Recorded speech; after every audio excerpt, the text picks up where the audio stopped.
Pemirsa, selain di dalam negeri, kami juga merekam peristiwa yang mengusik sisi kemanusiaan kita dari mancanegara, yakni tragedi kemanusiaan di Myanmar. Rakhine, negara bagian di Myanmar, rumah bagi etnis Rohingya yang tidak habis-habisnya menderita karena tekanan pemerintah. Tahun ini kasus Rohingya kembali pecah, menambah cerita kisah pilu mereka sejak tahun 2012. Dan ulasan ini sekaligus menutup perjumpaan kita dalam Kaleidoskop Sosial 2017. Pada kali ini, saya Zaki Arfan, mewakili teman-teman yang bertugas mengucapkan terima kasih atas kebersamaan Anda. Sesaat lagi program Prime Talk akan hadir bersama Fitri Megantara. Eksodus warga Rohingya kembali terjadi pada 25 Agustus tahun ini yang disebabkan serangan terhadap permukiman mereka di Myanmar. Mereka melarikan diri dan mengungsi ke Bangladesh karena militer Myanmar membakar habis desa mereka dan dibunuhi.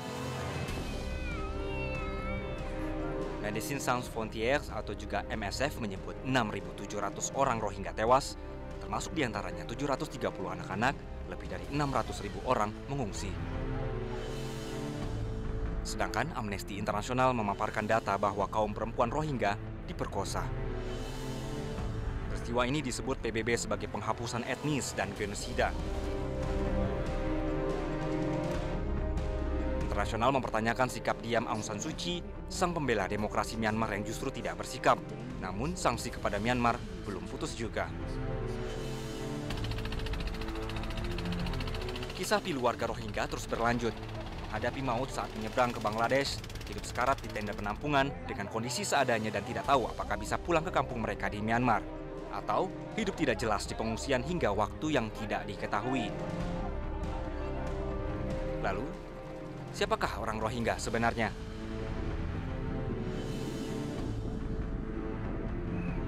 Etnis Rohingya merupakan satu dari ragam etnis minoritas yang hidup di Myanmar dengan jumlah populasi sekitar 1 juta orang. Mayoritas hidup di negara bagian Rakhine. Namun, keberadaan mereka kerap tidak diakui oleh Myanmar, bahkan dalam sensus negara, etnis Rohingya dianggap bukan bagian dari warga Myanmar. Memang, akhirnya ada pertemuan antara Myanmar dan Bangladesh untuk membahas nasib warga Rohingya yang mengungsi dan proses pemulangannya. Namun hanya sampai di situ saja, tidak ada rincian kapan dan seperti apa repatriasinya. Kepala Urusan HAM PBB Zaid Ra'ad mendorong pengadilan terhadap semua pelaku keji terhadap warga Rohingya.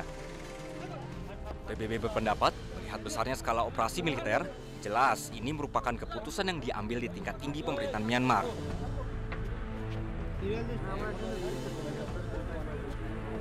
Namun pemerintah Myanmar berkilah bahwa ini adalah tindakan militer untuk merespon terhadap serangan teroris pada Agustus lalu yang menewaskan 12 anggota pasukan keamanan. Hari tahun boleh berganti, namun ada kisah Rohingya yang tidak bisa kita acuh. Jangan lupakan Rohingya.